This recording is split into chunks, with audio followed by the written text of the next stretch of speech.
Hi friend, this is Sanjay Kumar and I am a Salesforce admin certified and the data migration expert. I have around 12 years of experience in the same Salesforce data migration activity with data loader.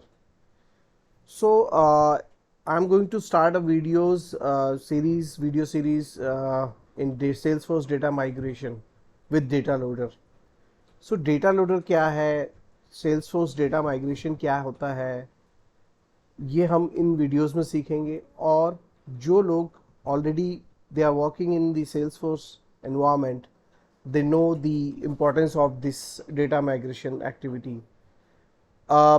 कभी कभी जब हम अपना Salesforce का और कोई develop कर लेते हैं, then we need to insert some legacy data और कुछ डमी डेटा डालने के लिए हमें डेटा लोडर की तरफ जाना पड़ता है। बट उस वक्त क्या होता है कि हमें थोड़ा सा कंफ्यूज रहता है। मतलब I will not say that हर कोई कंफ्यूज रहता है, but most of the people are confuse like because daily जैसे डेवलपर है वो डेवलपमेंट करते हैं, देन उनके सामने ये एक इशू आ जाता है कि भाई हमें डेटा भी थोड़ा सा लोड करके अपनी जो हमने अभी फंक्शनैलिटी बनाई है या जो स्ट्रक्चर तैयार किया है, तो इट इज़ जो डेटा है वो हमारा प्रॉपरली हमें डेमो पर्पज से या कुछ पीओसी बनानी है, या जो सेल्स पर्सन है उनके लिए भी ये डेटा माइग्रेशन का जो वीडियोस हैं, जो कोर्स है, वो इसमें हमारे इन वीडियोस से देखकर कर सकते हैं।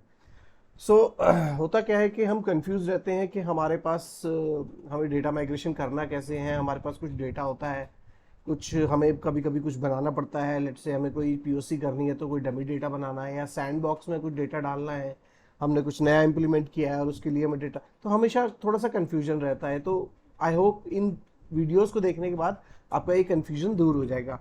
तो स्टार्ट करते हैं। जैसे कि प्रोसेस ऑफ डेटा माइग्रेशन में बहुत ही हाई लेवल पे बोलूँगा, जो कि हमारा एक सिंपल वे होता है कि हमें सबसे पहले डेटा की अंडरस्टैंडिंग होनी चाहिए। सबसे पहले हमें डेटा अंडरस्टैंडिंग करनी होती है कि जो डेटा हमारे पास है या जो डेटा हम बनाने वाले हैं उसको हम CSV में किस फॉर्मेट में लेके आएंगे, किस फॉर्मेट में होना चाहिए। हमारे सेल्स फोर्स के अकॉर्डिंगली हमें उस डेटा को मूव करना है, तो उसके लिए हमें सेकंड ट्रांसफॉर्मेशन लगाना पड़ेगा। सेकंड फेज में पहले अंडरस्टैंडिंग हो गई कि वो डेटा क्या है, उस डेटा को ट्रांसफॉर्म करना है according to the new Salesforce, जो भी हमने सेल्सफोर्स में अपना ऑब्जेक्ट स्ट्रक्चर बनाया है उसके अकॉर्डिंग हमें ट्रांसफॉर्मेशन चलानी पड़ेगी। देन थर्ड हमारा पार्ट होता है कि उस डेटा को जब ट्रांसफॉर्मेशन हो जाती है तो हमें उसको सिंपली डेटा लोडर के लिए इंपोर्ट करना है, या फिर हमें एक्सपोर्ट करना है या अपडेट करना है। नेक्स्ट में चलते हैं। जैसे कि मैंने कहा डेटा अंडरस्टैंडिंग, हमने डेटा समझ लिया, then it's comes to data transformation. तो डेटा ट्रांसफॉर्मेशन के लिए मैं रिकमेंड करूंगा, क्योंकि हमें CSV फाइल के थ्रू ही डेटा इंपोर्ट करना होता है। जब हम CSV फाइल के थ्रू डेटा इंपोर्ट करते हैं तो CSV हमारा एक्सेल होता है। एक्सेल के अंदर हमें जो भी डेटा है उसको ट्रांसफॉर्मेशन चलानी होती है। तो हमने अगर आप डेवलपर हैं या सेल्सफोर्स में काम करते हैं तो आपने वी लुकअप मोस्टली सुना होगा कि वी लुकअप। तो what is V lookup? Actually V lookup is a function of Excel, जो कि एक लुकअप फंक्शन है। वैसे तो एक्सेल में कई सारे लुकअप फंक्शंस होते हैं। वी लुकअप होता है, एच लुकअप होता है, मैच होता है, इंडेक्स होता है, डायरेक्ट होता है, एंड ऑफसेट होता है।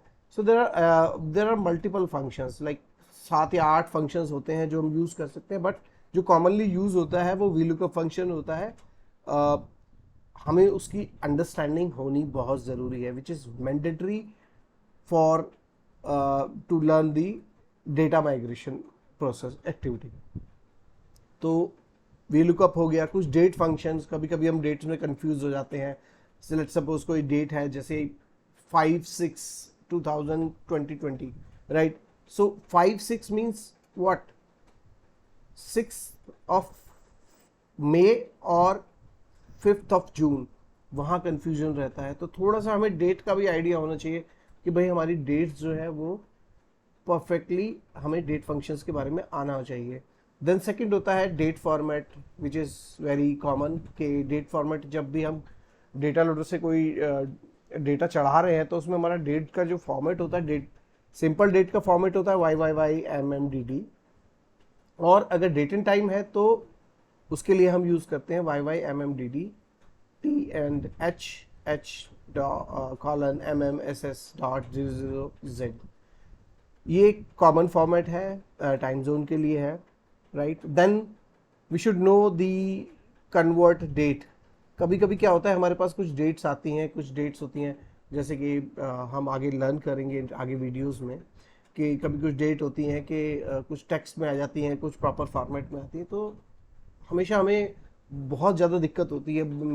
और मैं इस बात से एग्री करूँगा कि बहुत से लोग मेरे से सहमत होंगे, they are agree with me कि हमें डेट्स को कन्वर्ट करने में बड़ा इशू होता है। तो will also learn this trip and tricks how we can maintain our dates before uploading the data, before uploading the date, right? And there are some supporting features like Excel के कुछ है, text splitter, transformation, first name को last name, मान लीजिए एक name है with surname, so we have to segregate the first name and the last name. So छोटे छोटे functions हैं जो ये होते हैं, जो हमें Excel में आने चाहिए अगर हमें data migration करना है और अपना time बचाना है। We can save tons of our time by using these functions, right? And then we will definitely learn the how to create the dummy data.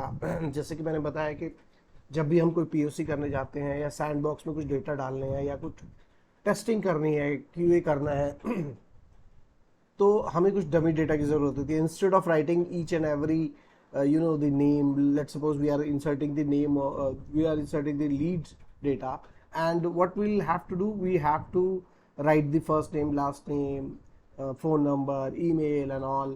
So उसमें टाइम स्पेंड होता है, time taking process है, but how we can make this process smaller, we'll definitely learn in these videos. So it will help us to create a dummy data within a minute or 2 minutes, you can say, right? So ये ज़्यादा नहीं है Excel का, 5 से 10% ही ऐसा, I would say like not 5 up to 5% है, जो कि हमें अगर इतना भी आता है तो we can save our time during the data migration activity, right. So next thing is ETL, जो भी हम एक्सपोर्ट, ट्रांसफॉर्म एंड लोड करेंगे, इसमें हम क्या लर्न करेंगे, will learn the import, update, delete and export in the data loader, how we can use the data loader for that.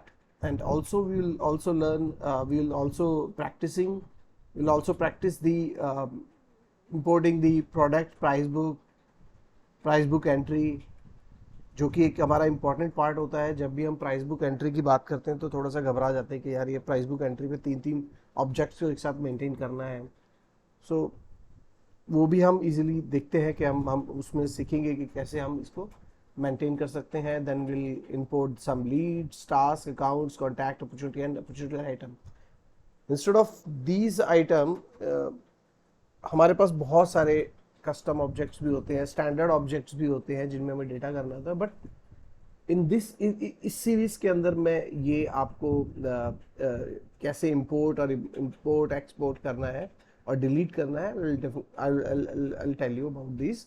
And then obviously मैं कुछ और वीडियोस भी निकालूंगा जिसमें मैं अपने एक्सपीरियंस को शेयर करूंगा, जो थोड़े कॉम्प्लिकेटेड टास्क होते हैं डेटा माइग्रेशन के, तो I'll definitely share those as well.